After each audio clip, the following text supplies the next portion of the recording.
Hola, muy buenas noches a todos. Sean bienvenidos a esta sesión académica. Eh, bueno, me presento para las personas que aún no me conocen. Yo soy la doctora Estefanía Fuentes Medel y soy la directora general de MedScientific. A nombre de todo el equipo y de nuestro CEO, el doctor Uriel Barraza, les damos la más cordial bienvenida a esta sesión, a este grupo eh, académico tan importante que tenemos y que hemos ido generando pues a lo largo de estos años. Y pues cada uno de ustedes sea cordialmente bienvenido a nuestro equipo.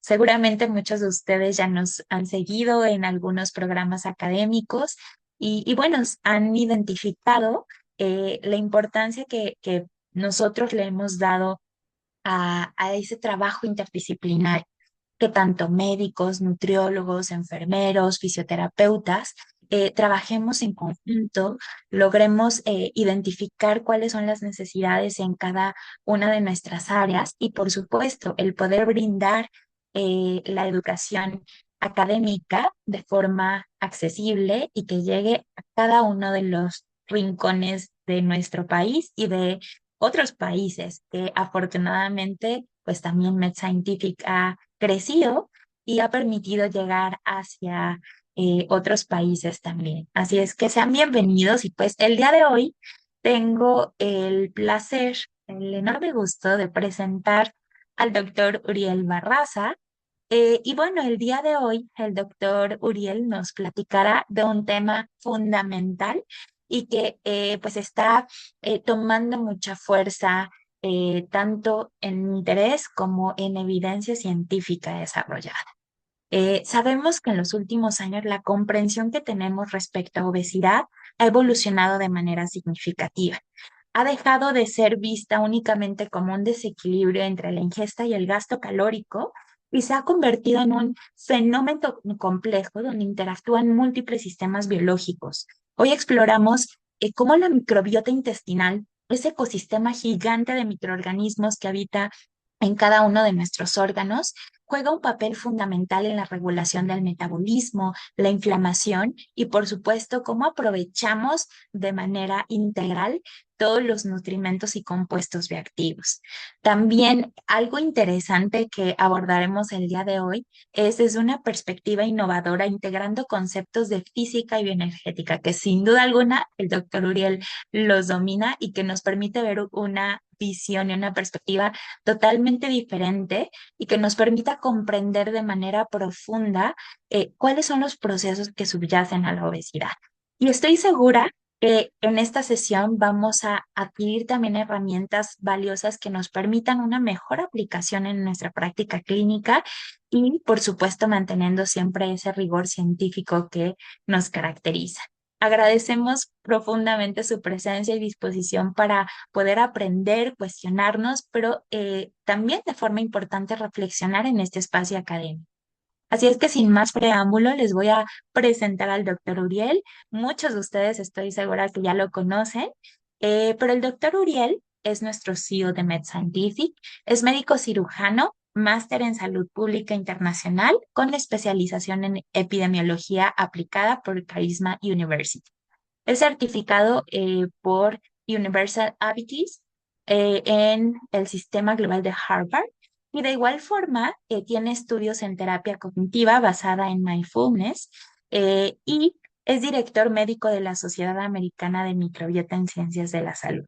Adicionalmente, el doctor Uriel es coeditor en el libro Manejo Clínico de la Obesidad y de igual forma es coautor del libro Microbiota Humana, que está en proceso editorial.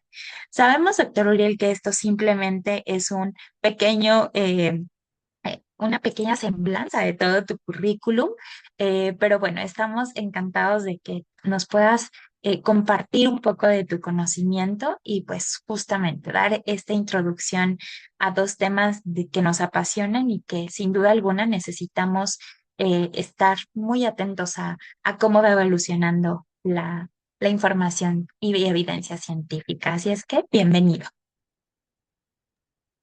Gracias, doctora Estefanía. Gracias a todos por estar aquí. Y bueno, ya diste la clase. Qué bonita presentación. Muchas gracias, Steffi. Y bueno, pues vamos a comenzar. Bien, buenas noches a todos.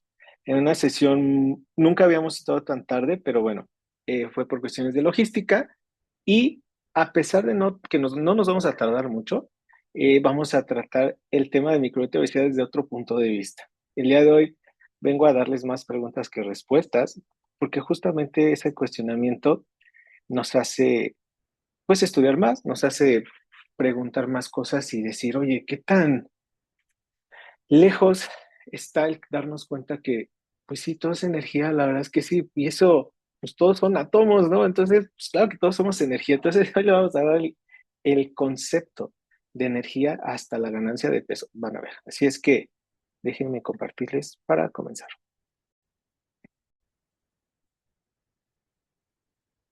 Perfecto. Ahí si algo se traba o algo, pues me pueden llamar, sí, por favor, y vamos a comenzar. Listo. Bueno, pues el tema que vamos a ver hoy es microbiota en obesidad, que si bien las bases ya las sabemos, ya las hemos nombrado desde hace 2 años, pero vamos a ver ahora algo interesante que es, pues, destruir algunos conceptos, ¿saben? Ejemplo, eh, el decir que la obesidad no es pesocentrista, depende de dónde lo quieras ver. Al final, sigue siendo pesocentrista porque nunca va a haber un obeso con normopeso, ¿no? Entonces, depende de dónde lo estés viendo, los conceptos cambian y ahí tenemos la primera ley de la clase, la ley de la relatividad. Todo depende del punto de vista del observador, todo depende de lo que te estés dando cuenta y evaluando. En algo total no se puede generar un solo concepto porque al final todos estamos viendo en la misma cosa de nuestros puntos de vista, ¿no? Entonces, también se han hablado sobre las causas o las causas potenciales de la obesidad. Y así en esta clase yo me puse a reflexionar. Mm, la hiperingesta calórica dejó de ser una causa de obesidad. Eso es falso. Sigue siendo la causa de la obesidad. ¿Por qué? Porque nunca, si la energía no se crea ni se destruye, solo se transforma, tú no puedes ganar peso sin comer. Pues, ¿de dónde estarías ganando peso? De músculo, pues tampoco, no estás consumiendo. Entonces, no. ¿Qué causa que comamos más? Ah, esa es otra cosa. Y así debería de enseñarse el tema de obesidad. ¿Cuáles son las causas que hacen que incrementes tu ingesta calórica? Porque les digo, no subimos de peso de aire. Tienes que comer a fuerza porque tiene que haber una carga de energía que tú metabolices o guardes. Pero el decir que no solo la hiperingesta calórica la causa obesidad es un concepto malo, es la causa. Pero ¿qué causa eso? Ah, bueno, esa es otra cosa. Entonces es como de cuestionarnos de dónde estamos viendo el punto de vista de la patología, de la enfermedad, porque les vuelvo a repetir, la obesidad sigue siendo un problema de, de, de kilos, un problema de libras, algo medible en kilos y claro que va a ser la ganancia de peso. No hay otra manera, porque si no, no existiría el problema de obesidad como tal. Depende de dónde lo estemos viendo. Ahora, un breve recordatorio para quienes son nuevos en las clases de microbiota. Hicimos este esquema ya cada vez más bonito, ¿verdad? Ya ponemos a chambear a nuestro equipo de diseño. Pero, ¿cuál es esta composición de microbiota intestinal? Porque todo se va a enfocar en la alfadiversidad. ¿En qué tan diversa es tu microbiota? Bueno, pues primero, los estudios han avanzado y nos han dicho que hasta hace 2 años, el número total de bacterias de tu microbiota intestinal de este ambiente son 2.773 diferentes, son muchos. Y esta genera tu diversidad, tu alfa diversidad, ¿sabes? De ahí, ¿cuántos hongos? Hay cerca de 150 descritos a la fecha de este micobioma de tu microbiota intestinal.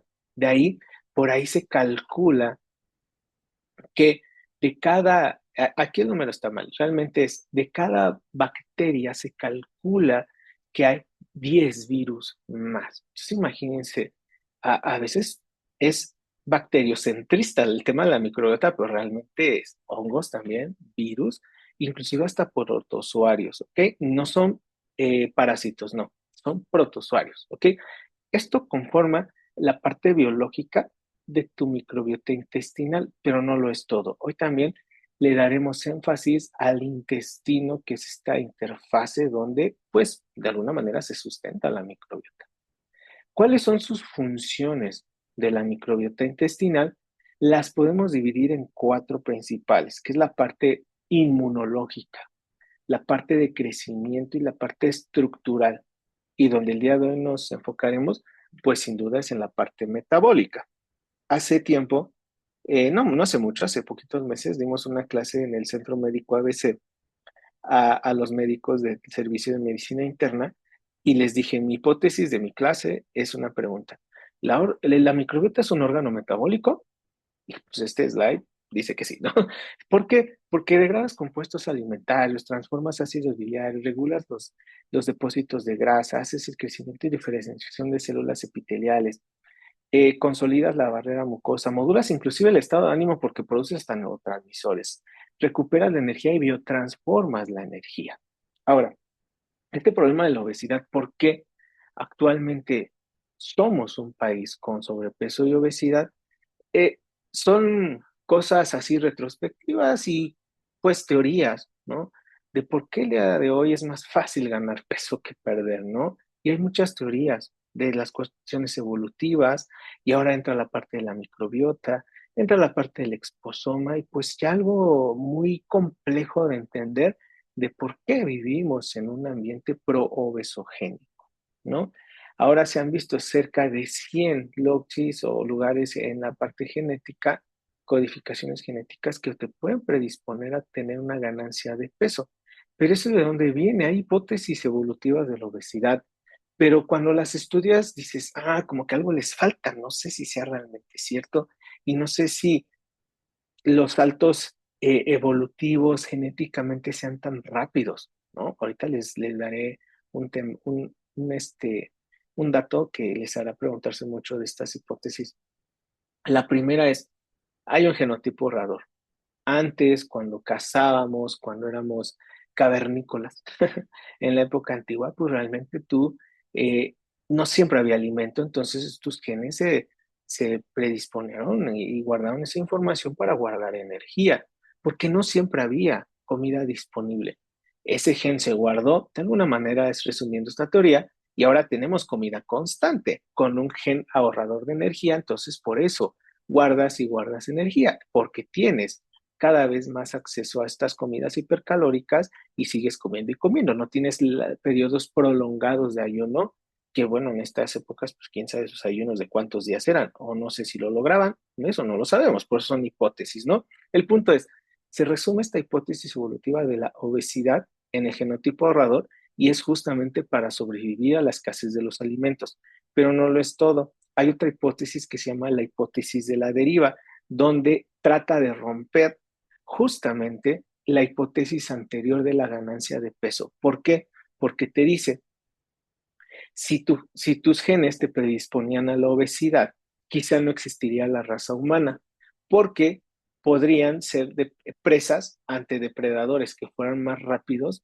y más hábiles que el ser humano, ¿no? Es decir, si tú ganabas peso, pues los animales que pudieran alcanzarte y pudieran verte como presa, tú serías presa más rápido de esos animales. Entonces dicen, evolutivamente no creemos que vaya por ahí, porque quizá hubiera sido más difícil la evolución, porque muchos seres humanos obesos, pues no es cierto, no puede ir por ahí. Entonces, esta hipótesis de la deriva habla de eso, ¿no? De que no es cierto, porque seríamos más fáciles a los animales en convertirnos en presas.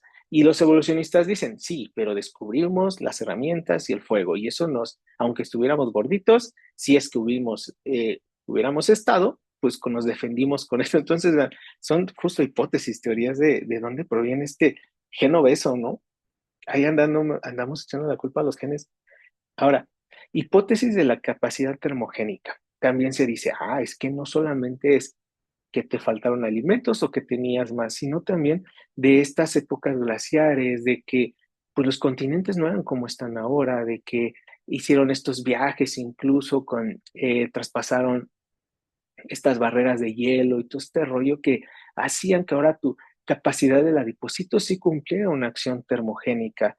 y no endógena metabólica, sino física, con la producción de calor, con el aislamiento térmico, para protegerte de, porque nosotros no teníamos un pelaje como los osos polares, ¿no? Entonces, de ahí viene esta teoría de que el adipocito también cumple una función física, que es el aislamiento térmico, y eso sí es cierto.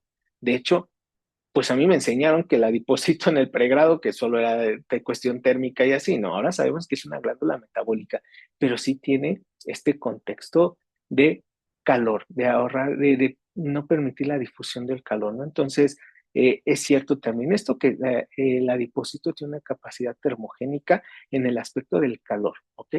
Y pues de hecho, la física es calor, ¿no? O sea, el trabajo es calor al final de cuentas, es energía. Y hay una hipótesis nueva que es hacia dónde vamos, ¿no? La hipótesis de la metainflamación. Nos dice que el paso de la transición de las enfermedades que en el siglo pasado, bueno, los siglos previos pasados fueron donde las personas fallecían por enfermedades infectocontagiosas.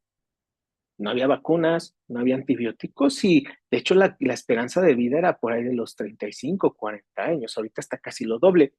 ¿Por qué? Por las vacunas, antibióticos, el servicio médico, la higiene. Sí, pero dicen estos investigadores que esa hiperreactividad que generó el que nuestras generaciones pasadas, para no decir antepasados, porque antepasados yo siento que son como los aztecas por ahí de hace 500 años, ¿no? No, nuestras generaciones pasadas, hace 100, 200 años, eran presos a infectarse y a morirse infectados, por lo que generó que tu sistema inmune reaccionara más a infecciones, a alérgenos que estaban en el ambiente, a bacterias patógenas, a virus, por lo cual tu sistema inmune se entrenó a reaccionar más rápido como un mecanismo de defensa antes de que existieran las vacunas, antes de que existieran el tema de los antibióticos, sumado a que nos dicen que las vacunas estimulan tu sistema inmunológico. Entonces dicen, tú tienes un sistema inmune más sensible que el que tuvieron hace 200, 300 años tus antepasados, tus generaciones pasadas. Y que eso hace que el proceso de inflamación crónica de bajo grado también sea un proceso inmunológico. Ahora no solo la ganancia de peso es un problema físico ni metabólico nada más, también el sistema inmune se encuentra hiperreactivo. Es decir, no tienes fiebre, no tienes una inflamación que te cause rubor, que te cause dolor, aumento de la temperatura, no. Pero humoralmente, si medimos citocinas proinflamatorias, versus las antiinflamatorias, factores, por ejemplo, del complemento, se van a estar aumentados sin tener un malestar actual, ¿no? Por eso se llama inflamación crónica de bajo grado, metainflamación. Hay activación del sistema inmune, pero no lo siente el paciente, es asintomático, ¿no? Y habla de eso, de que en los últimos 200 años nuestro sistema inmune se vio muy, muy estimulado, que por eso la ganancia de peso también lo estimula. Y está interesante, la verdad yo creo que sí va por ahí el asunto, a que nuestro sistema inmune está más hiperreactivo que pues a lo mejor digo, a lo mejor pues no sabemos, ¿verdad? Pero pues por ahí va también este tema de la metainflamación. Al final, células del sistema inmune están activados, tu complejo igual inmune adaptativo también está sobreestimulado. Entonces, yo creo que sí va por ahí también este tema, ¿no? Ahora, ¿dónde entra la microbiota? Pues entra en todos lados. Al final, aunque es una ciencia muy actual, no quiere decir que nos poblamos de microbiota hace 20 años todos, ¿no, hombre? Desde el humano uno del mundo se pobló de microbiota, ¿no? Y nuestra microbiota se ha venido adaptando al ser humano, se ha venido adaptando a la alimentación, al estilo de vida, hasta la propia cronobiología del ser humano, la microbiota se ha adaptado, tu microbiota intestinal. Entonces, esta microbiota intestinal sí se asocia a cambios en un estilo de vida poco físico y además con una hiperingesta calórica. Y tenemos estos 5 puntos principales que cumplen los pacientes que tienen obesidad en la microbiota. Se reduce la diversidad de la microbiota intestinal. Es decir, Todos recuerden, tenemos cerca de 3.000 tipos diferentes de bacterias, de acuerdo a la literatura, pero no solo tenemos una bacteria de cada una. No, no, no, no. Tenemos muchas, millones de cada una, ¿ok? Entonces, eso hace tu alfadiversidad, tu diversidad microbiana, que el nombre correcto es biomasa específica de la bacteria, la cantidad de bacterias que hay por género y especie. En pacientes con obesidad, esta biomasa, esta diversidad se ve disminuida. No pierdes esas bacterias, pero sí pierdes la cantidad. Y puede ser tanto que pierdas o depletes esa cantidad que el metabolito que te produce esa bacteria ahora ya no es suficiente para cumplir acciones fisiológicas o regulatorias normales en el metabolismo humano, ¿no? Entonces, ese es el problema, la reducción en la diversidad microbiana. Incrementa los metabolitos proinflamatorios, como es el hipopolisacárido, que es de los principales metabolitos de la microbiota intestinal en disbiosis que generan cambios en un paciente con obesidad e incluso incrementa el riesgo cardiovascular, este lipopolisacárido. Hay mayor permeabilidad intestinal y ahorita lo vamos a ver en unos esquemas, cómo tu epitelio intestinal debe estar saludable, pues para que coexista una función correcta de la microbiota intestinal. Y vean, alteración del sistema inmunitario más reactivo y además una inflamación elevada, sostenida. ¿Okay? Entonces, son los 5 puntos principales de cambios en la microbiota intestinal en un paciente que tiene una hiperingesta calórica rica en grasas. Los pacientes representan estos 5 puntos, ¿ok?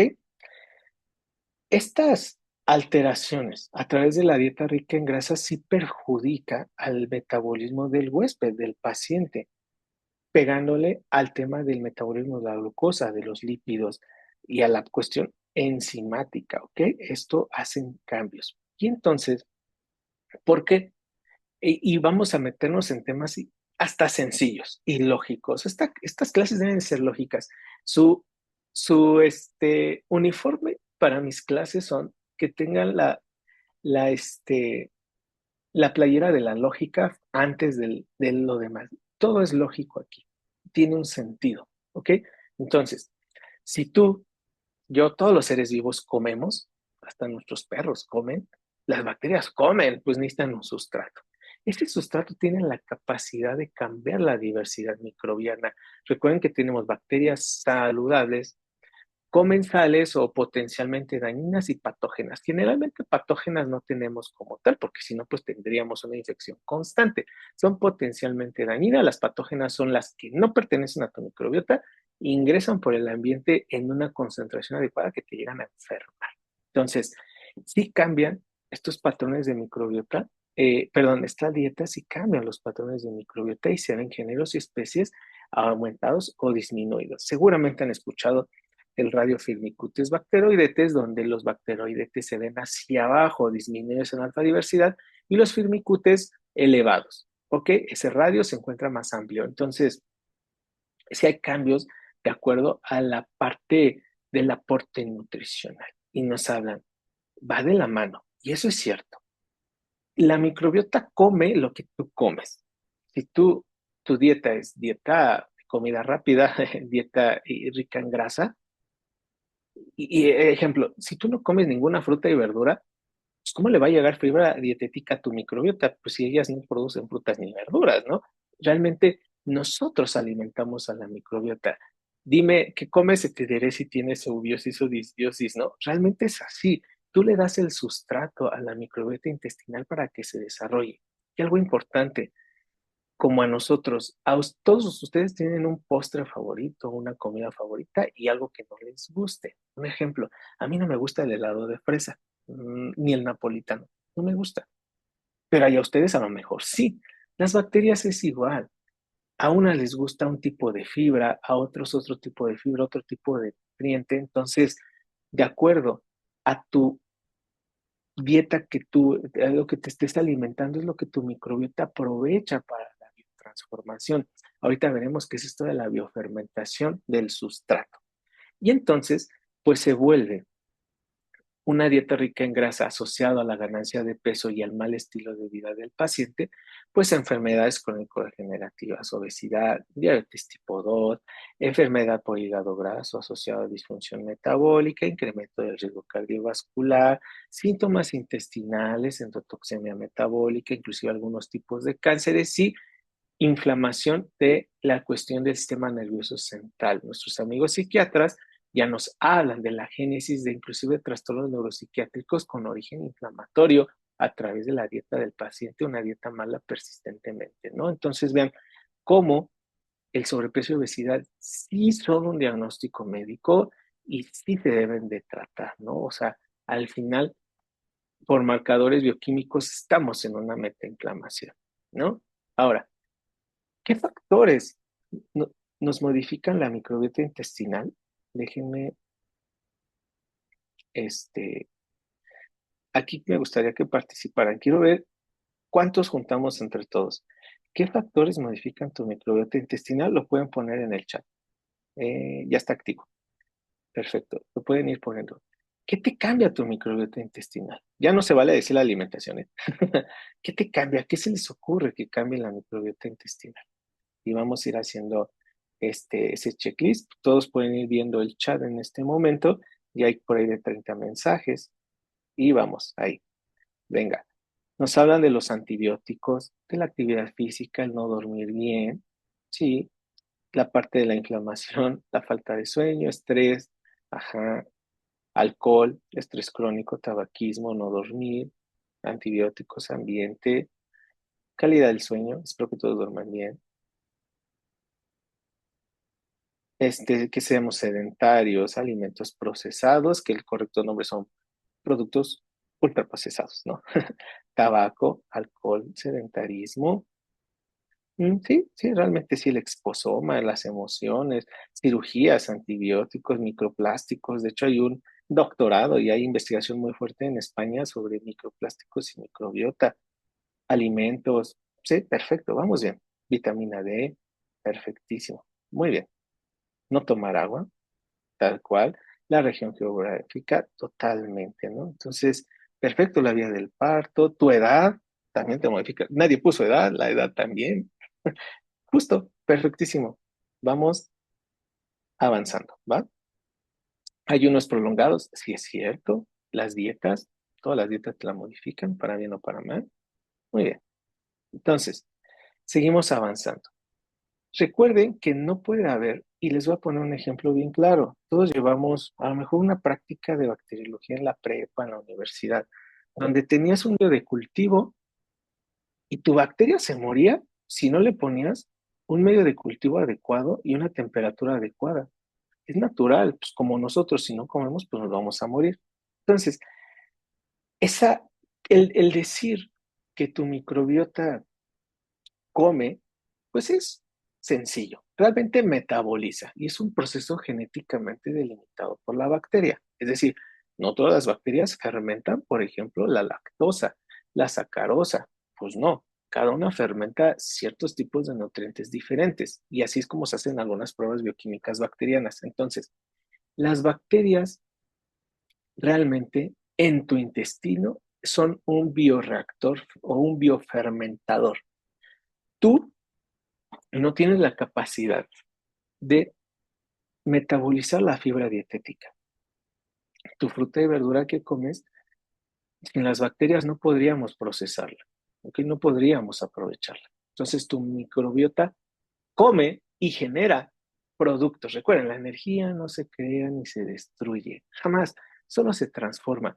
Tú estás ingiriendo energía a través del alimento, tu microbiota obtiene esa energía y la transforma también en energía, energía en forma de metabolitos, ¿no? Como lo son ácidos grasos de cadena corta, aminoácidos, ácidos biliares secundarios. O sea, al final hay un proceso de cambio de energía que esto, y al ser un patrón molecular, puede impactar directamente en las células, pasar inclusive el epitelio a la circulación enterohepática e ir a todos los órganos y sistemas. Por eso nos dicen, vean, los metabolitos asociados con una dieta alta en grasa regulan el metabolismo del huésped. Estos metabolitos afectan la homeostasis energética del ser humano. la grasa corporal, la metainflamación, la regulación de glucosa, la sensibilidad, resistencia a la insulina y la secreción hormonal. ¿Ya vieron? O sea, la clave está en tener sustratos saludables para tener bacterias saludables. No hay más. Esa es la clave, ¿no? De hecho, les apuesto que alguien ya tenía su pregunta para el final de la clase. ¿Cuál es el mejor probiótico? Ningún probiótico es el mejor. De hecho, es mejor tener una dieta rica en prebióticos y fibras mixtas, o sea, diferentes, no solo inulina, hay que tener más. Y eso va a mantener una microbiota saludable más prolongadamente en lugar de solo el probiótico, ¿no? Entonces, vamos hacia eso, hacia identificar qué es mejor comer para producir nuestro metabolito del día de hoy. Son los ácidos grasos de cadena corta, que son los energéticamente disponibles para el epitelio intestinal y que activan vías señalizaciones, inclusive reguladoras de la cuestión del hambre, ¿no? Entonces, esto es lo que estaremos viendo. Pero, hay un gran pero. Esto necesito que todos lo conozcan y todos lo entiendan. Tu microbiota intestinal no solo son bacterias, bueno, no solo son microorganismos, está en algo. Hay un microambiente inductor de la expresión de la microbiota y ese se llama intestino. ¿Por qué? En tu intestino existe un volumen, una superficie de absorción que va por ahí de los 200 metros cuadrados de absorción. Hay 200 metros cuadrados de epitelio intestinal, imagínense. Tenemos el tema del sustrato disponible en el lumen intestinal, una temperatura constante, tenemos humedad, tenemos una cuestión enzimática propia, el intestino tiene capacidad de síntesis, tiene capacidad de excreción y también capacidad de absorción. Hay un peristaltismo constante, hay células marcapasos en el intestino que son las intersticiales de Cajal, ¿no? Estas neuronas que funcionan como marcapasos. Todo eso es microbiota intestinal, no solamente es la parte biológica de bacterias, es el conjunto con tu intestino. Es decir, no puedes tener eubiosis sin tener salud intestinal, porque no puedes tener una, una adecuada microbiota si no tienes un epitelio intestinal intacto, si no tienes permeabilidad. Si tienes permeabilidad intestinal, pues no puedes tener eubiosis, pues está mal el sostén. Entonces aquí esto se llama principios de ensamblaje de la microbiota intestinal y hay dos cuestiones. La primera, las bacterias tienen la capacidad de interacción entre ellas, competencia, se pueden ayudar y vamos a ver en otra clase unos conceptos increíbles que se llaman, por ejemplo, metabiosis, cometabolismo. Bueno, son unas interacciones muy padres en un ambiente ecológico, pero las bacterias pueden competir por el sustrato, pueden producir bacteriocinas versus otras bacterias, ¿no? Pero resulta que no es lo más importante. Hay algo que es por fuerza y por energía más importante que tus propias bacterias y es el microambiente humano. ¿Por qué? Tú puedes tener las bacterias más saludables, el mejor probiótico, la mejor combinación de probióticos del mundo que puede existir. Puedes tener lo máximo, máximo, máximo, pero si no tienes un pH ideal, una biodisponibilidad de nutrientes, una oxigenación eficiente, hidratación, una salud global del ser humano, del huésped, no te va a funcionar tu microbiota intestinal porque es más fuerte la capacidad que tiene el microambiente humano a la interacción microbiana propiamente. Y es aquí donde creo que nos enseñaron un poquito mal la microbiota diciendo que los probióticos son lo máximo. Realmente es mejor la fibra porque hay que alimentar a tu microbiota, no solo implantarla, hay que mantenerla, ¿no? ¿De qué sirve si demos probióticos y no modificamos la alimentación? Tu probiótico se va a terminar muriendo también, porque no va a encontrar el sustrato, no lo va a encontrar.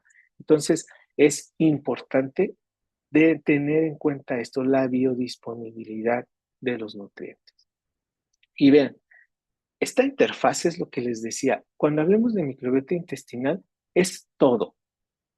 La parte biológica y la parte propiamente intestinal. Ambas deben estar en salud. Eubiosis y salud intestinal. ¿Ok? ¿Por qué? Pues porque las bacterias al final se agrupan por géneros y especie. Hay una estructura, una localización específica de las bacterias ¿Por qué?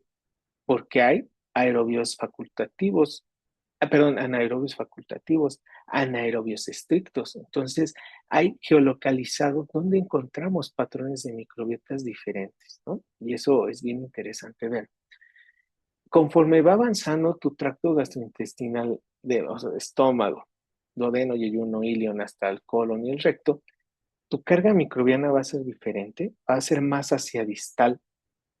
El oxígeno es diferente, hay mayor oxígeno hacia proximal, es decir, hay más bacterias anaerobias facultativas aquí, hay nada de bacterias aerobias acá, pero hay anaerobios estrictos de este lado. Entonces, sí hay patrones diferentes de microbiota y de expresión de metabolitos. El pH va cambiando. Hay un pH más ácido en la cuestión estomacal, hacia más básico hasta la cuestión del colon. El tipo y el grosor de la mucina también es diferente. ¿Ok? Y la carga de bacterias es diferente. Hay cerca de una densidad microbiana de 10, por ejemplo, a la 7 en la cuestión del deyuno y el ilion, y de 10 a la 12 en la cuestión del el intestino grueso y, bueno, la cuestión del colon ascendente, central, transverso. Hay mayor carga bacteriana ahí, pero son bacterias diferentes, ¿ok? Y eso es necesario entenderlo. ¿Por qué?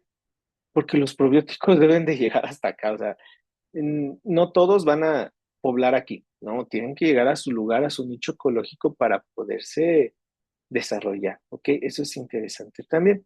Y resulta que la microbiota empieza a biotransformar la energía en tu intestino, ¿ok? Empieza a biotransformar los carbohidratos, la fibra para producir metabolitos buenos, para producir energía. También metabolizan las proteínas y de hecho yo no conocía el término que las proteínas también te pueden generar ácidos grasos de cadena corta, pero es un paso metabólico secundario. Primero es el de la generación de ácidos grasos de cadena corta a través de la fibra dietética.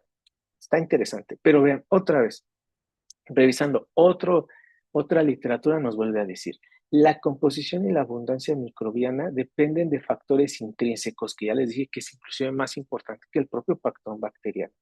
El pH, la motilidad intestinal, moco, los péptidos antimicrobianos y factores extrínsecos como antibióticos, laxantes, opioides, AINES y componentes dietéticos. ¿Ya vieron? El día de hoy le estamos dando un enfoque más integral a la microbiota intestinal, darnos cuenta de todo lo que se tiene que hacer para que tengas un nicho ecológico saludable. Y les decía, las bacterias, cuando uno las ve en el microscopio, les presento a nuestras bacterias, y les digo nuestras porque sí son nuestras cepas. eh, Todos conocemos a veces el Lactobacillus plantarum, pero ¿cuántas veces lo hemos visto realmente? ¿Cómo se comporta? ¿Cómo vive? ¿Qué le gusta? ¿Qué no le gusta? ¿Qué temperatura? ¿Qué sustrato? Vean, el Lactobacillus, por ejemplo, el Rhamnosus, bien famoso, el Acidophilus. Bueno, esta foto tenía yo como Parkinson, yo creo, pero estas bacterias, vean cómo se agrupan, nunca están solas y así se forman comunidades. Y lo más importante, esto, que parece ser de preparatoria. Resulta que, por ejemplo, el Lactobacillus acidophilus, no, estos son pruebas bioquímicas. A las 24 horas, yo lo que hicimos en el laboratorio fue meter, pues evidentemente una suspensión de la cepa bacteriana en un medio de cultivo para ver si fermentaba. Y se hace por colorimetría, es decir, lo que fermenta la bacteria, pues cambia de color. Ejemplo, el Lactobacillus acidophilus no fermentó la lactosa, ¿ok? Entonces, eso es interesante, ¿no? El Lactobacillus plantarum sí fermentó la lactosa. Y es porque, les digo, no todas las bacterias consumen el mismo sustrato. Es bien diferente el comportamiento de cada uno de de la transformación del nutriente. Y aquí, pues vemos realmente una comparación de colores y parece gelatina y muy fácil. Pero esto que ustedes ven es una expresión genética. Para que tus bacterias tengan ese potencial de metabolismo es porque tienen genes que les dictan que lo pueden hacer. Entonces, suena muy innovador y muy nuevo al decir, lo que ustedes ven aquí es expresión genética bacteriana, pero realmente sí lo es, solo que en lo micro, ¿no? Y bueno, Esto es en nuestro laboratorio de investigación y de capacitación en microbiota, que se llama VitaBioma, y pues nuestro equipo donde hacemos las prácticas muy padre todo esto. Es decir, hemos trabajado con cerca de 200 cepas bacterianas y pues medio le sabemos a la microbiota, ¿no? Ahora, vean esto, biomasa y maquinaria enzimática. Les he dicho, la, las bacterias comen, ¿no? Y debemos de tener una dieta rica en fibra de origen vegetal y esta microbiota intestinal lo va a tomar de sustrato. ¿Ok? Los famosos carbohidratos fermentables, ¿ok? Estos, eh, estos carbohidratos, ¿qué va a hacer? Lo van a transformar a través de, pues, reacciones enzimáticas y esto es lo que pasa. Les digo, las bacterias tienen una capacidad endógena enzimática y también exógena porque resulta que también secretan enzimas por vesículas, y bueno, un tema un poquito más avanzado en la estructura bacteriana. Pero el punto es, todo esto es una codificación genética. Para que tu bacteria pueda biotransformar esto es porque lo puede hacer. Nosotros podemos generar, por ejemplo, insulina por el páncreas, pues sí, porque tus genes te dictan que lo puedes hacer. Bueno, pues las bacterias metabolizan porque sus genes se lo permiten. Entonces, este esquema solo es para que se den cuenta que el simple hecho de fermentar es una cuestión de traducción genética bacteriana, por lo cual, si tienes más diversidad bacteriana, tienes una maquinaria enzimática más preparada a el metabolismo pues de los nutrientes. Ejemplo, nuestros adultos mayores, que cuando tú vas incrementando de edad, tu alfa-diversidad naturalmente va en disminución. No sé si sea natural, es la tendencia. ¿Por qué? Porque pues a lo mejor si nuestros adultos mayores se alimentaran muy bien, se suplementaran, yo creo que no disminuiría su alfa-diversidad. El tema es que va disminuyendo, ¿no? Ahora, muchos de nuestros adultos mayores no, ya no comen carne y les está dando sarcopenia porque dicen que les cae mal y que les hace daño. Esa es una cuestión de la microbiota, no tienen la carga de esa biomasa específica y esa maquinaria enzimática para que peptonicen tu fibra, bueno, tu proteína y puedan metabolizar las proteínas correctamente. Por eso les cae pesado, por eso no pueden dormir y prefieren ya no comer carne porque les cae mal, pero es porque no tienen una microbiota alfa diversa. Se puede recuperar esa, ese incremento del aporte proteico a través de la microbiota en salud. Pues sí, debemos de tratar la microbiota de nuestros adultos mayores para hacer esto, esto real, ¿no? ¿Cómo hicimos ese ensayo? Les platico. Una cepa probiótica que ya sabemos que peptoniza, que tiene un metabolito que peptoniza la proteína. Lo que hicimos fue en carne molida, hicimos una suspensión de estos probióticos y posbióticos y se los dimos a personas que decían que no podían comer carne por nada del mundo y resulta que pudieron comer carne después de años, que no toleran la carne, ¿no? Entonces sí, pues es una cuestión enzimática. Lo mismo pasa con la intolerancia a la lactosa, por ejemplo, es un proceso enzimático bacteriano propiamente. Entonces, ¿cuáles son los principales factores que influyen en la producción de metabolitos? Buenos y malos, ¿eh? Hay metabolitos antiinflamatorios y proinflamatorios, prometabolismo y disruptores del metabolismo, ¿ok? La temperatura, el pH y el oxígeno. Esto es muy de laboratorio, aunque en tu intestino, claro que hay temperatura, pero es constante. O sea, no nos varía tanto a menos que te dé fiebre, pero también no duras días con fiebre, ¿no? El pH, pues también es complejo de cambiarlo a largo plazo, si se puede a corto plazo, pero a largo, pues no. Es decir, si mi pH normal es 6, no puedo tener un 8 sostenido durante años. No, no, no. Son fluctuaciones que bajan y se nivelan. El oxígeno igual, pues realmente no dependemos de que tengamos más o menos oxígeno intestinal, pues eso es una cuestión de nuestras células, pero los nutrientes sí. Esto es lo principal y es el principal factor modificador de la microbiota intestinal, los nutrientes, ¿ok? Y entonces se ha visto cómo los patrones dietéticos estimulan también unas células bien interesantes que son, recuerden, nuestro epitelio intestinal no solo son células absortivas, es una de las muchas células del intestino, las que absorben minerales, agua, nutrientes. Tenemos las células caliciformes que te van a producir mucina, esa capa de moco donde va a estar la microbiota viviendo, ¿no? Tenemos las células, también las de Panet, ¿no? Estas células eosinofílicas que están muy asociadas a la producción de y a la modulación del sistema inmune en cuestión intestinal. Tenemos las células enteroendocrinas, productoras de péptido Y, de GLP-1.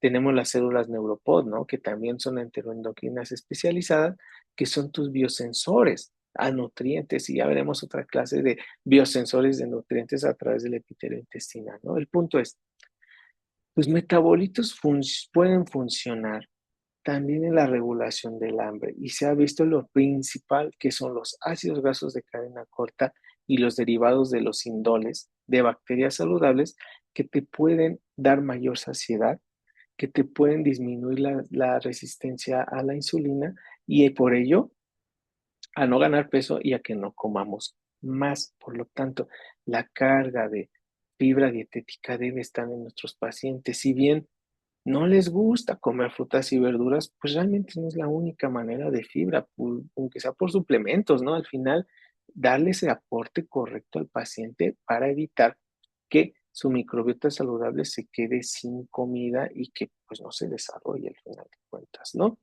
Entonces, aquí hay otro concepto igual bien importante. Las bacterias, hay algo que se llama microbiota central.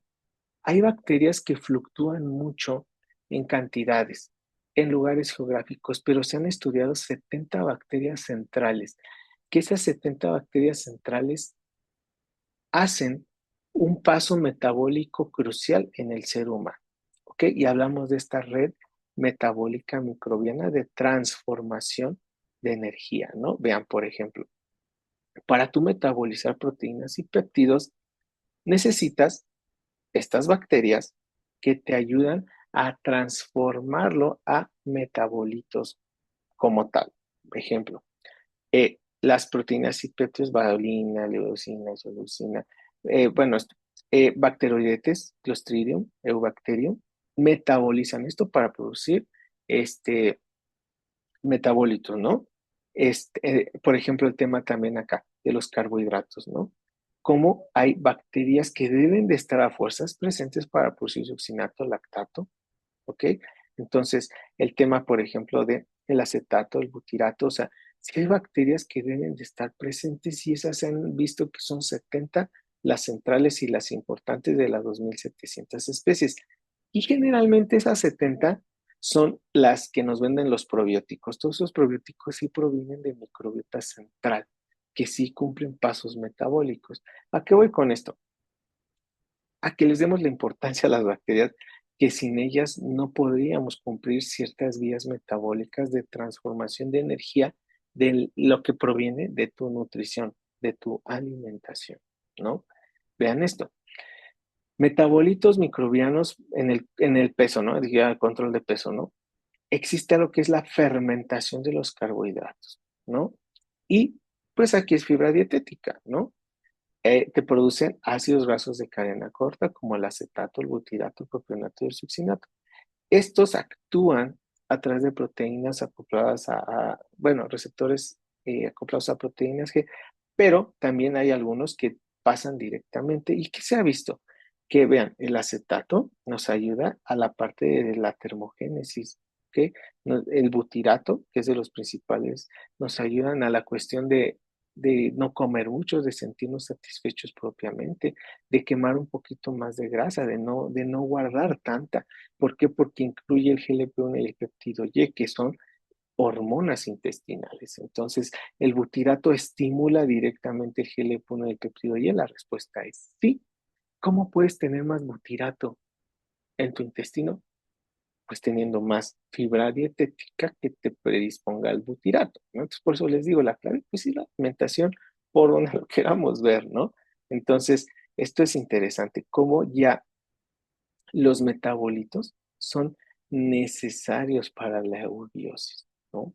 siempre debe estar la alimentación balanceada y correcta en nuestros pacientes, ¿no? Entonces, los ácidos grasos de cadena corta regulan el apetito mediante varios mecanismos, ¿no? Vean, los ácidos grasos de cadena corta estimulan la secreción de péptido IgE y el GLP-1, ¿no? El péptido similar al glucagón. También estimulan, eso hace que incremente la saciedad, ¿no? Incrementa la leptina, por ejemplo. Entonces, vean, es llamémosle, un nutriente inteligente, un nutriente antiobesidad, el que produzcamos mayor ácidos grasos de cadena corta. Y eso, pues les digo, solo se puede con fibra dietética, ¿no? Entonces, este proceso de fermentación es necesario para que produzcas metabolitos correctamente. Entonces, recuerden que para que haya fermentación debes de tener dos cosas: concentración correcta de bacterias o de biomasa y concentración correcta del sustrato para que puedas metabolizar en cantidad correcta los metabolitos intestinales, porque podemos estar produciendo en menor cantidad y que no estén funcionando correctamente, ¿no? Entonces, vean, ayuda al incremento de la célula, el incremento de la funcionalidad de la célula beta, a aumentar la secreción de insulina a nivel pancreático. En el músculo, los ácidos grasos de cadena corta, acetato, propionato, butirato y succinato, nos ayudan a que haya mayor sensibilidad a la insulina en el músculo. Y aquí nos olvidamos de las mitocondrias. Este es un proceso mitocondrial porque es donde más mitocondrias hay: en el hígado, en el músculo, en el cerebro, en el corazón. ¿Ok? Entonces, vean cómo esto nos ayuda. Ahora, nos hablan de que la hiperfermentación de proteína es mala. Sí, pero depende en qué contexto. La proteína no es mala en origen, te puede causar mal en el aspecto de que tú tengas disbiosis y una mala alimentación. Es decir, está mala dieta hiperproteica en esencia, sí, porque no es balanceada, pero no debería causarte tanto daño si tienes una alfa diversidad aumentada, porque tu maquinaria que procesaría esa cantidad de proteína, pues estaría a nivel correcto y lo podrías hacer. El tema es que en estos esquemas de individuos sanos versus enfermos, o estos controles y estas comparaciones, pues son bien arbitrarias. O tienes o no tienes, ¿no? Entonces, seguro aquí en estos pacientes donde nos hablan que la hiperfermentación de proteínas les causó algún daño, pues seguramente es porque tenían disbiosis de base. Pero ¿qué pasa si se lo dan a un paciente con una alfa diversidad aumentada? Seguramente la proteína no se vuelve problema porque tienes esa maquinaria específica de metabolismo. Por eso la clave es la alfa diversidad, por más que nos cansemos de decirlo, es la alfa diversidad, no hay más. Entonces, estos ácidos grasos de cadena corta resulta que también modulan el sistema inmunológico, ¿ok? Está asociado a una ingesta de dieta adecuada en calidad, cantidad balanceada, pues a que tengas un estado de metainflamación más bajo. Recuerden que la metainflamación viene del origen de la teoría que estamos hiperestimulados del sistema inmune, ¿no? Estamos hiperreactivos y por eso mantenemos una inflamación crónica de bajo grado constante. Se ha visto que los ácidos grasos de cadena corta ayudan a que baje ese sistema eh, proinflamado persistente. Nos va a ayudar también al tema inmunomodulador, la parte dietética. Yo no soy nutriólogo, pero ustedes como nutricionistas, los que están por aquí, seguramente se saben el tema de la inmunomodulación dietética, ¿no? Porque al final es parte de esta función. No podemos separar los sistemas del cuerpo humano. Al final hay muchas células del sistema inmune a nivel intestinal, cerca del 80%. Entonces, alguna interacción debe haber con la microbiota y con los alimentos. Pues sí, todo va junto. No nos acostumbremos a separar las cosas. Mejor hay que empezar a unirlos, ¿no? Entonces, vean, hay microorganismos que producen una diversidad grande de metabolitos a través de sustratos dietéticos exógenos como ácidos grasos de cadena corta, indol, poliaminas, ácidos biliares secundarios y ATP. Son los más importantes en el complejo de regulación metabólica a través de la microbiota intestinal, ¿ok? Si hubiera un examen, pues seguramente se preguntaría esto, ¿no? ¿Cuáles son los metabolitos que son más importantes en estas vías metabólicas de producción de energía? Pues serían estos, ¿no? Al final de cuentas, ¿no? Entonces, esto es importante que lo vean. La microbiota va más allá recuerden tantas funciones que tiene, ¿no? Inmunomodulador, crecimiento y desarrollo, y también la cuestión metabólica, te produce un buen de cosas, teniéndola en eubiosis, porque la clave está justamente en eubiosis. Ahora, vean esto. Aquí es donde yo les decía, en qué momento la hiperingesta calórica dejó de ser la causa de la obesidad, ¿no? Es el mecanismo, pues sí, al final de cuentas, ¿no? ¿Por qué? Porque nos habla de estas leyes, ¿no? Almacenamiento y oxidación de energía, ¿no? Nos dice, si tienes una ingesta calórica, pues nunca se va a destruir. La tienes que metabolizar y te va a producir dos cosas. Energía, que la ocupes o la guardes, pues ese es otro problema. Y productos de desecho, ¿no? Al final es caloría de energía absorbida es igual a la almacenada más la consumida. Pues sí, nunca puede haber pérdidas. Entonces, el problema de obesidad, pues sí es un problema de más bien de almacenamiento excesivo de tu hiperingesta calórica, ¿no? Porque pues les digo, no ganamos peso nomás de ganar. Ganamos porque tenemos más sustrato que andamos por ahí guardando, ¿no? Y entonces, yéndonos, yéndonos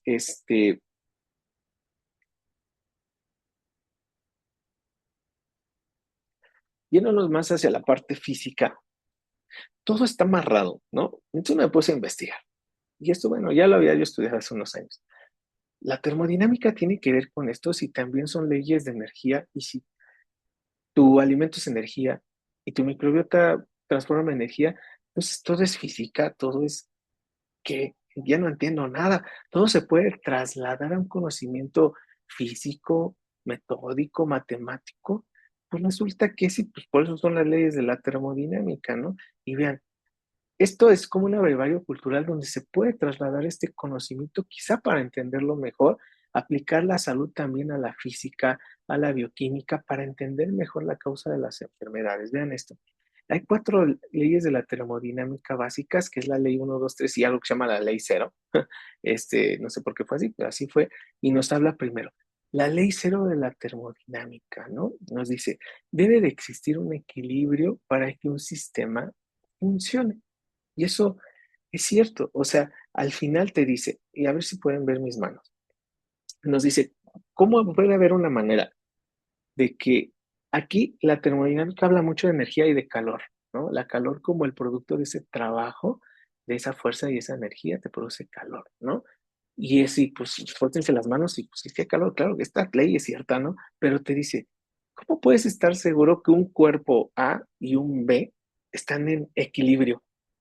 Ah, imagínense que mis manos son, pues no sé, unos cubos de metal. ¿Cómo ustedes le harían sin termómetro? O bueno, sí, pero no se vale ponerlo en el cuerpo A y en el cuerpo B. ¿Cómo le harían para identificar que están en un correcto balance químico? Perdón, de calor. Ah, y esto nos habla, si existiera un cuerpo B uniendo, tocando los dos, y esa temperatura del cuerpo B es la misma del A, perdón, del cuerpo C es la misma del A y del B. Existe un equilibrio que se puede medir y eso te va a dar la funcionalidad de un sistema, ¿no? Ok, la ley cero de la termodinámica te dice que debe haber un equilibrio. ¿La microbiota puede estar en equilibrio? Pues sí, estamos luchando siempre por la eubiosis. Ese equilibrio homeostático se llama eubiosis. Y la ley de la termodinámica aplicada en la microbiota es, debes de tener eubiosis para que funcione tu sistema. ¿A poco no está bien padre? La segunda ley nos habla de que la energía, este, siempre es la misma, ya sea que se guarde, que se consume, pero no puedes crear energía de cero, ya existe y solo es una transformación. Pues justo aquí nos habla de la energía no se crea ni se destruye, solo se transforma. Y eso es cierto. Al final, tus nutrientes, tú los biotransformas en energía para ti y pues también desechas, ¿no? Entonces, esto también es cierto. Toda la energía se ocupa. Si no, bueno, si no lo ocupas, se guarda. Pero la calidad de la energía, más bien el origen de la energía, es lo que nos debe preocupar aquí. ¿Es energía por puros carbohidratos, por puras grasas en términos calóricos, o es más balanceada y yéndonos también hacia la parte de fibra dietética, ¿no? Entonces es importante la energía. ¿Por qué? Pues porque la puedes guardar, ¿no? Y ganar peso. Les digo, es que en qué momento nos dejamos del peso. O sea, el pesocentrismo fue una cuestión más hacia la parte inclusiva de la persona, pero al final sigue siendo la causa el mecanismo de la ganancia de peso. Físicamente es así y nadie me puede decir que no. Simplemente es viéndolo de un punto de vista diferente. Entonces, si lo vemos así, sí o sí nuestro paciente tiene que tener modificación de sus hábitos alimenticios. No solo es el fármaco, no va a funcionar, hay reganancias de peso. Entonces, sí o sí, el de dónde viene la energía es igual de importante.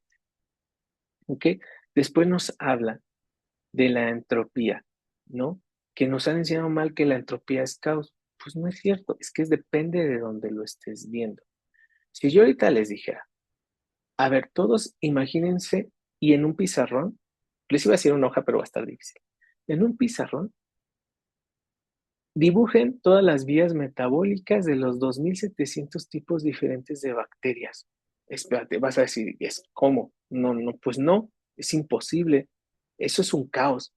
No, pero al final no es imposible y tampoco es un caos, porque eso pasa en tu organismo día con día y ahí está. Y si está en eubiosis, pues no va a ser un caos, está equilibrado. Entonces es como la confirmación de las dos leyes anteriores. Esa entropía, esa alfa diversidad debe de existir para que exista un correcto equilibrio, un correcto aporte y gasto energético, ¿no? Entonces, aquí la tercera ley nos dice que no existe el cero absoluto, jamás. No se puede quitar energía nunca, nunca, nunca. Es decir, yo no puedo comer 2000 calorías y decidir desechar 1500. No, no, no es así. Debes metabolizarla, pues no sé cómo, pero biotransformarla, pero no, no es así. No puedes quitar energía de la que tú ya consumiste. Entonces, la capacidad de la microbiota en metabolizar nutrientes, en metabolizar energía, eso es lo importante. Por eso, vean el día de hoy a su microbiota intestinal como un bioreactor, como algo, como un sistema que te va a ayudar a metabolizar correctamente tu energía en una calidad adecuada, en unos metabolitos adecuados que te lleven a una salud global. Cuida tu bioreactor, cuida tus bacterias energéticas, cuídalas. ¿Cómo las cuidas? Alimentalas bien.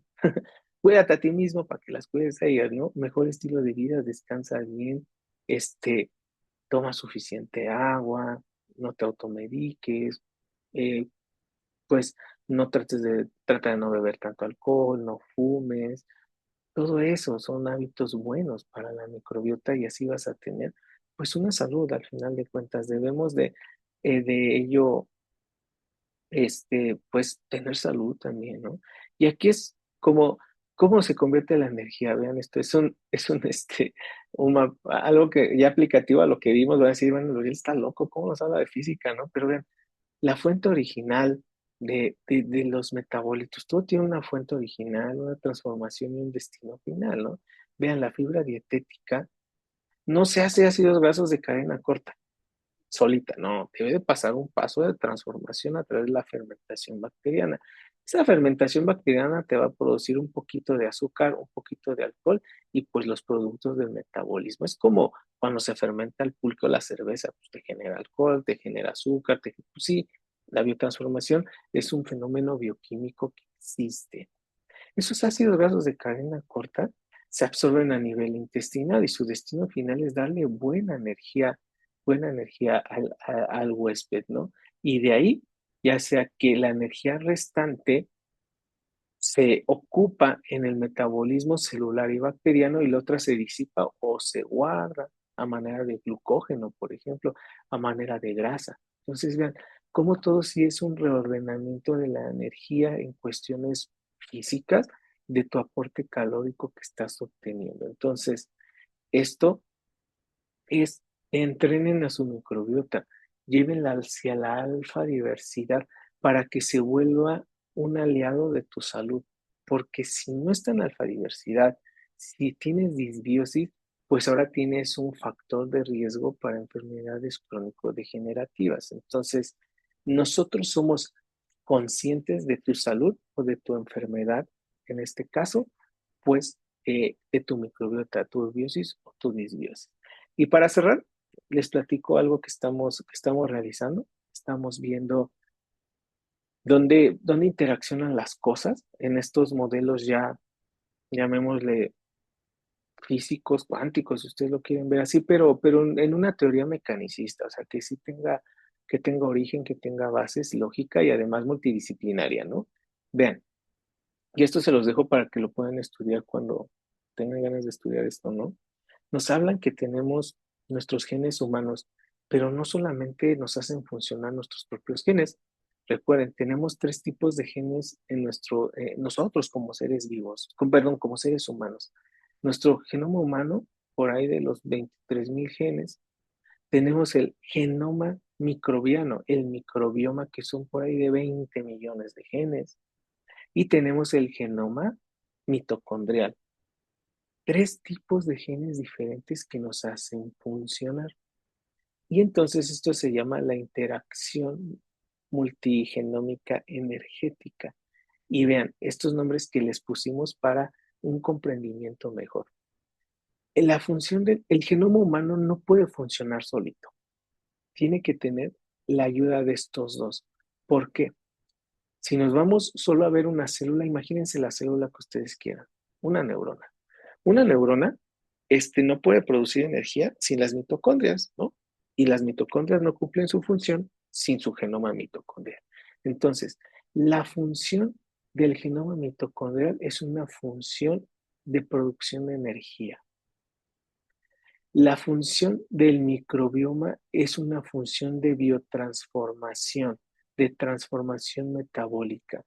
Y la función del genoma humano es una función de regulación. Vean, no pueden subsistir solo uno de los tres o solo dos, son los tres al mismo tiempo. Por eso somos un holobionte. Por eso nuestro comprendimiento de la fisiología humana va a cambiar a darnos cuenta de que la interacción de los tres genomas es necesaria en este interactoma, esta conexión ya toda compleja, toda este, entrópica que se ve, pero realmente nos hace funcionar. Y alguien de aquí no me puede decir que esto es falso. Tú tienes genes propios tuyos, tienes tu genoma microbiano y tu genoma mitocondrial. Y tu genoma mitocondrial está especializado en la producción de energía celular. Sin esa de energía, pues, tus células no viven, estaríamos muertos. Y hay células que hasta el 20% de su volumen son puras mitocondrias. Las células musculares, las cardíacas, las hepáticas, por ejemplo. Tu genoma humano que tiene todas las funciones, tus 23,000 genes que te hacen tu fenotipo también, ¿no? Pero el microbioma ya bien tiene la capacidad de transformar energía. Entonces, pues ahí les dejo este concepto muy interesante, que espero en unos añitos podamos publicar algo de esto, esta interacción multigenómica, de darnos cuenta que sí somos un tope evolutivo muy interesante, que la vida humana es compleja, pero pues también hay que ayudar a que sea saludable, ¿no? Porque pues si no, nos vamos a enfermar y nos vamos a morir y a extinguir, ¿no?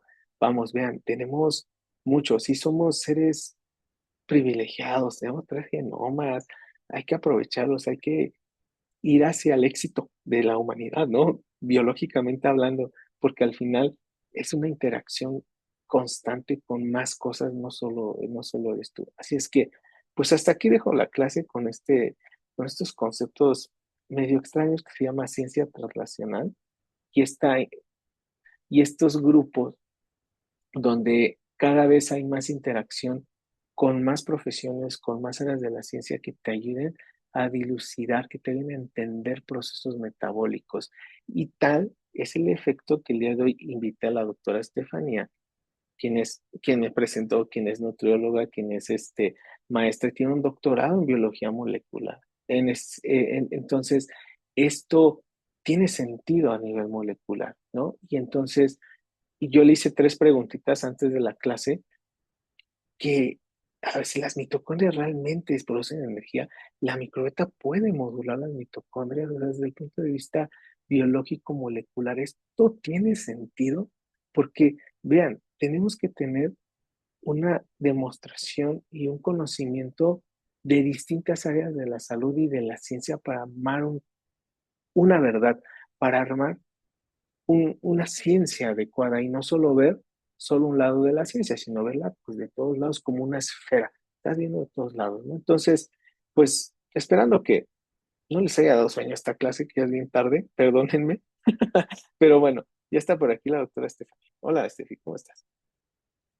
Muchas gracias, Uri. Bueno, sin duda alguna, o sea, es súper lindo poder escuchar esta perspectiva integradora y que, como bien lo comentamos al inicio, es un punto álgido que nos permite visualizar diversas perspectivas que relacionan la obesidad con una disbiosis intestinal.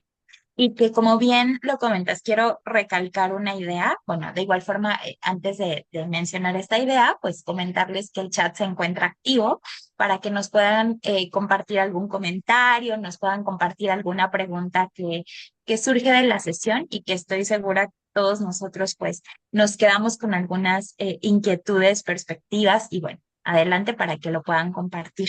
Pero algo que quiero recalcar y retomar de todo lo interesante que nos has comentado el día de hoy, pues es que si bien conocer la composición de la microbiota nos va a aportar una información valiosísima, resulta igualmente o incluso más importante el comprender cómo es ese microambiente de los microorganismos que se están desarrollando, ¿no? Y hablar no solamente de la composición, sino de la funcionalidad de nuestra microbiota y que sabemos que esa funcionalidad no solamente depende de exclusivamente de quién está, sino de qué está ocurriendo con ese ecosistema.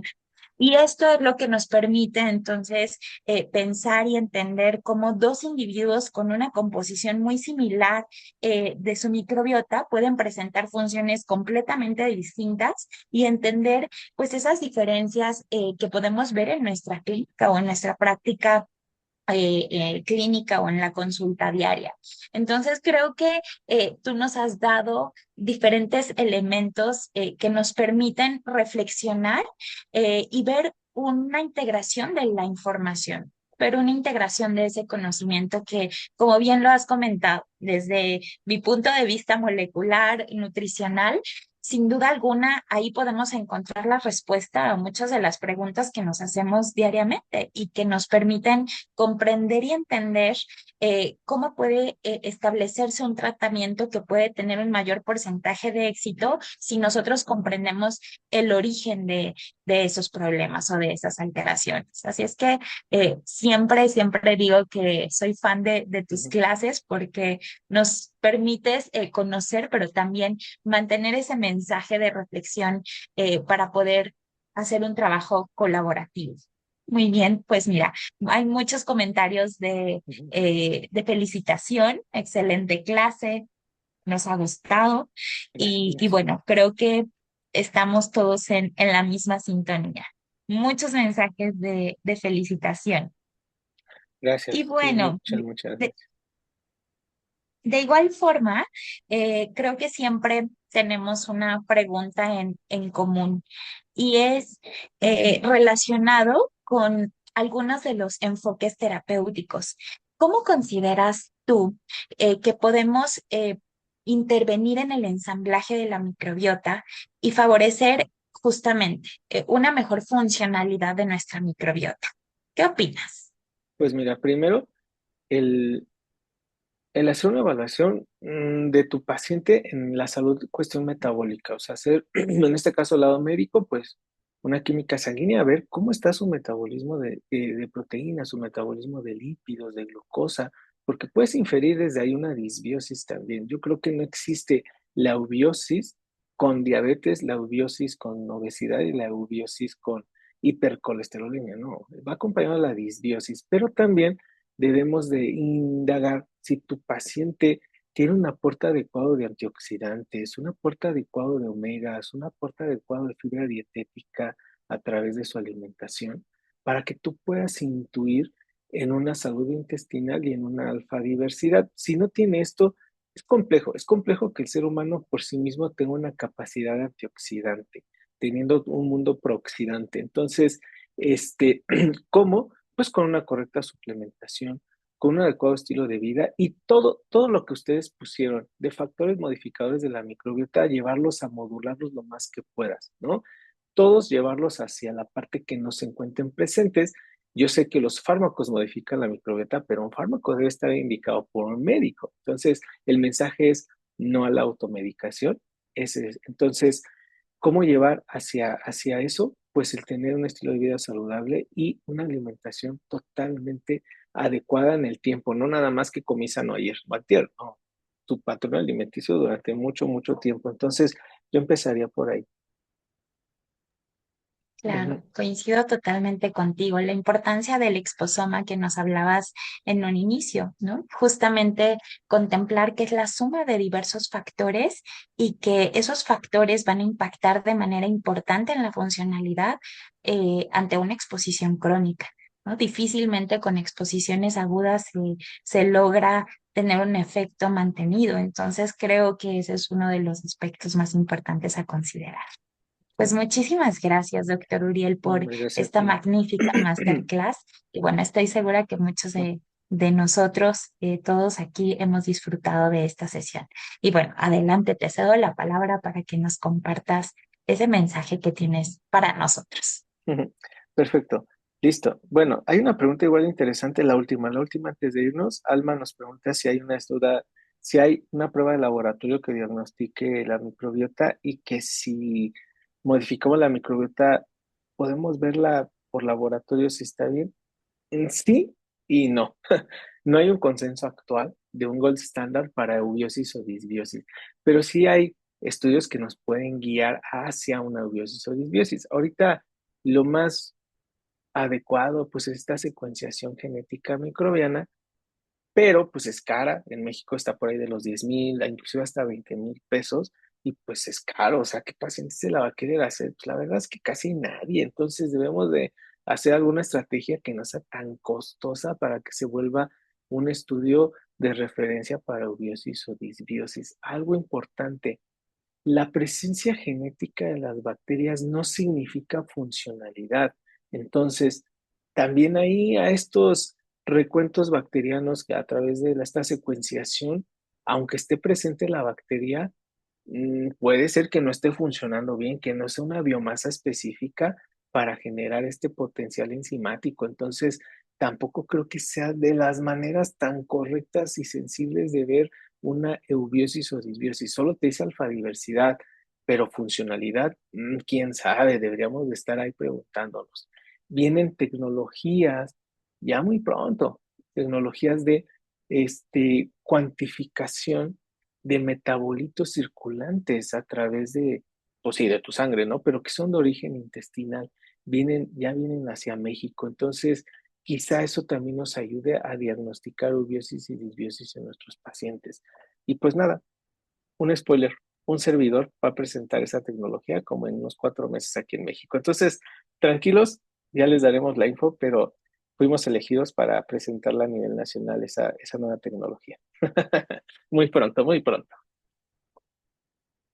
Claro, eso es súper importante y además considerar pues que algunos de esos metabolitos se pueden degradar rápidamente, fácilmente. Entonces, es Así es. importante el conocer las características, pues tanto bioquímicas, moleculares, que a veces tenemos un poco de miedo cuando escuchamos estos Ujú, temas, ¿no? Porque su complejidad es alta, pero es importante conocer esas características para poder entender si una prueba funciona o no, o así qué es. características debe tener esa prueba para que sea pues lo más cercano o lo más sensible posible a su aplicación. Muchísimas Totalmente. Debe gracias, ser, doctor Uriel. sí, y debe ser replicable, debe ser alcanzable, debe ser disponible esa tecnología para los pacientes, porque ¿Por qué la secuenciación no se vuelve gold standard? Porque a 100 pacientes, ¿cuántos realmente se la van a hacer uno?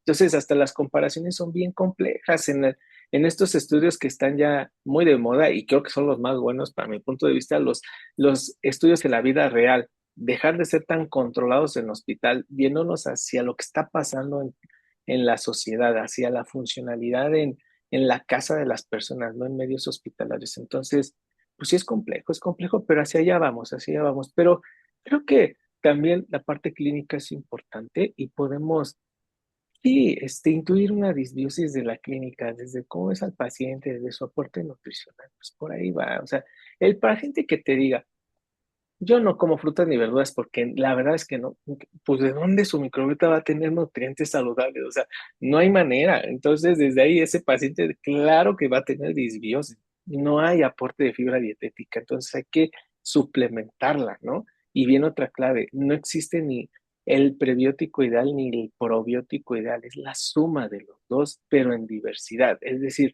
de prebióticos, nosotros como médicos a veces nada más conocemos la inulina. Sí es buena, sí, pero no sirve para todas las bacterias. Hay que dar una combinación, un soporte a través de fibras, pero diverso. Está la inulina, están las pectinas, están los mucílagos, están los almidones resistentes, el tipo 4, por ejemplo.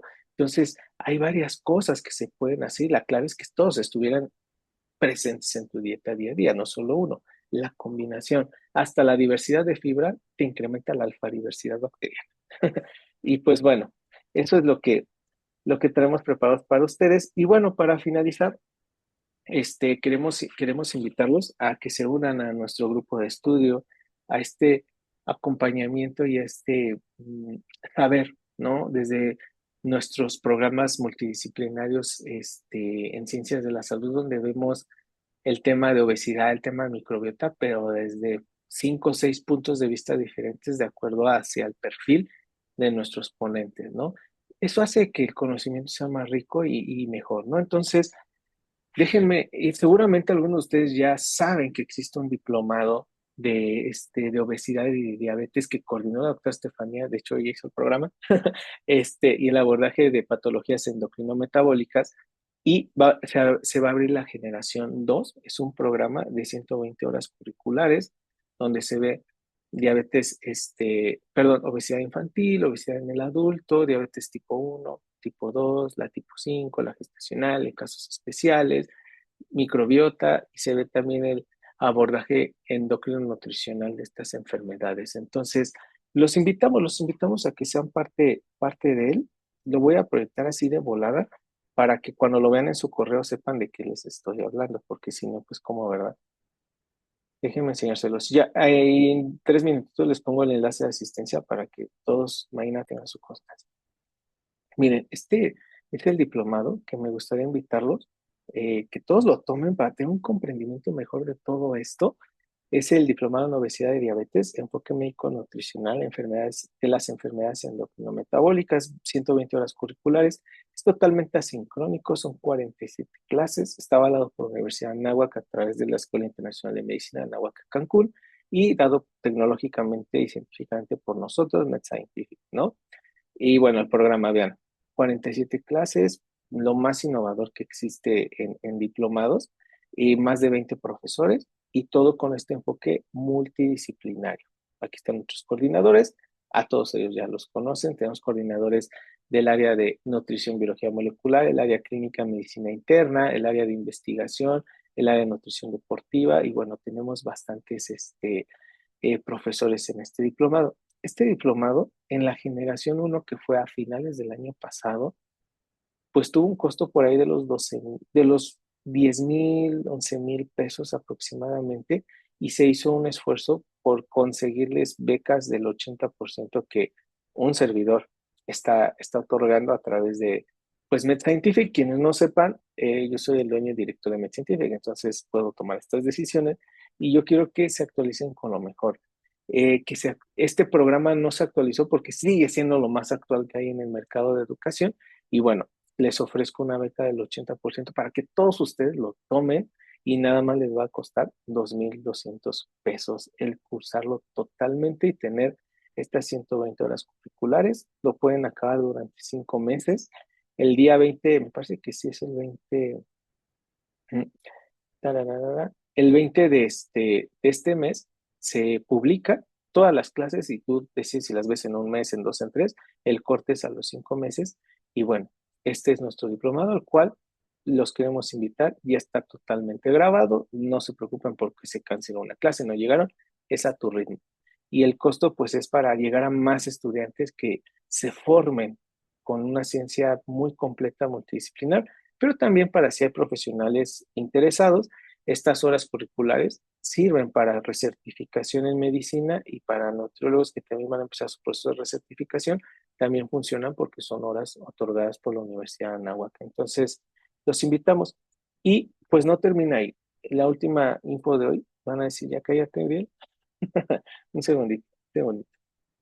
El día lunes, nuestra academia de microbiota sigue avanzando y ya está tocando temas pues más complejos. La verdad es que sí.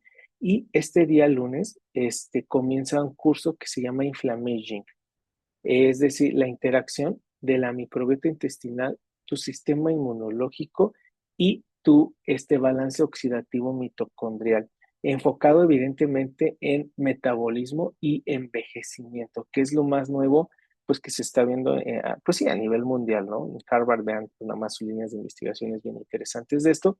Y es un curso que empieza este lunes. Son, me parece que 20 horas. Se los estoy buscando para no decirles mentiras.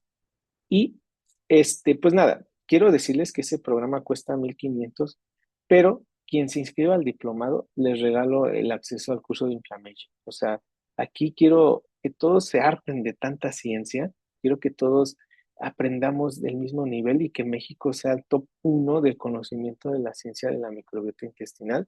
Y yo sé que lo vamos a lograr. El tema es cómo, ¿no? Y pues justo con este tipo de programas y este tipo de ofertas y acercamientos hacia ustedes. Entonces, les comparto el curso de Inflammaging, el cual, les digo, empieza este día lunes. Y estoy buscando el programa, ya nada más para que lo vean, para que no crean que es lo más inventado. No, hombre, se publicó hace como un mes. Y pues que se vea como un beneficio. Entonces, para los que se inscriban al diplomado de hoy a máximo el lunes, porque el curso de Inflammaging empieza el lunes, se los regalamos, o sea, sin ningún costo, va por cuenta de un servidor para todos ustedes, ¿va? Y ya para que se les antoje el curso, déjenme se los enseño y ya nos vamos. Pues es este curso clínico científico Inflammaging, microbiota intestinal, inmunidad y estrés oxidativo. Las clases son lunes y miércoles del 13 de abril al 15 de mayo, de 19 a 20:30 horas, 20 horas curriculares. Es en vivo, pero también tendrás acceso a las grabaciones. Y pues los temas son totalmente enfocados en microbiota y energía. Son 10 temas demasiado interesantes, donde se ve microbiota intestinal, sistema inmunológico, regulación redox, antienvejecimiento, fusión mitocondrial, daño celular y la modulación a través de alimentos fermentados, a través de señalización, a través de postbióticos, intervenciones para inflammaging y envejecimiento. O sea, todo esto de pues personas que sí se dedican a investigación en estos temas. Entonces, pues los espero. Les digo, el diplomado, los que se registren, les regalo el curso de Inflammation. Así es que, pues venga, déjenme poner el enlace de asistencia de hoy. Gracias, doctora Estefanía, por estar aquí coordinando a estas horas de la noche. Y en el enlace de asistencia vendrá la pregunta si desean registrarse al diplomado, para que mi equipo y yo los busquemos. Pues desde mañana, la maestra Lidia y un servidor vamos a estarlos contactando a quienes se quieran meter al diplomado para garantizarles su lugar, porque se cierra el día lunes la convocatoria. Entonces, déjenme, aquí está, asistencia. Listo, ya se encuentra en el chat la asistencia del día de hoy. Y pues es un Forms, sus datos. Mañana les hacemos llegar su constancia por correo electrónico y es el enlace. Tiene, califiquen la clase, un comentario acerca de la clase acerca del modelo de acercamiento a nuestros alumnos, de estas ofertas que se hacen para que permee más la ciencia en toda la comunidad científica. Y bien esto que les dije, inscribirse al diplomado por 2,200 pesos es un solo único pago, no hay más, y va el curso de Inflammaging gratis. Quien diga que sí, píquele sí, quien no, pues que no, quien ya se registró, muchas gracias. Y esto es todo. El día de mañana reciben su constancia y gracias por estar aquí a estas horas de la noche. ¿Algo más, doctora Estefanía? No sé si quieras agregar antes de irnos. Muchas gracias, doctor Uriel. Solamente agradecerles por su participación en esta sesión. Esperamos la hayan disfrutado mucho y bueno, los esperamos en nuestros próximos cursos. De verdad que es un nivel muy alto académico, ustedes lo van a percibir y bueno, será para nosotros un gusto recibirlos en estos programas. Así es que muchas gracias a todos, muchas gracias, doctor Uriel, y pues muy buena noche. Cuídense mucho. Nos vemos pronto. Adiós.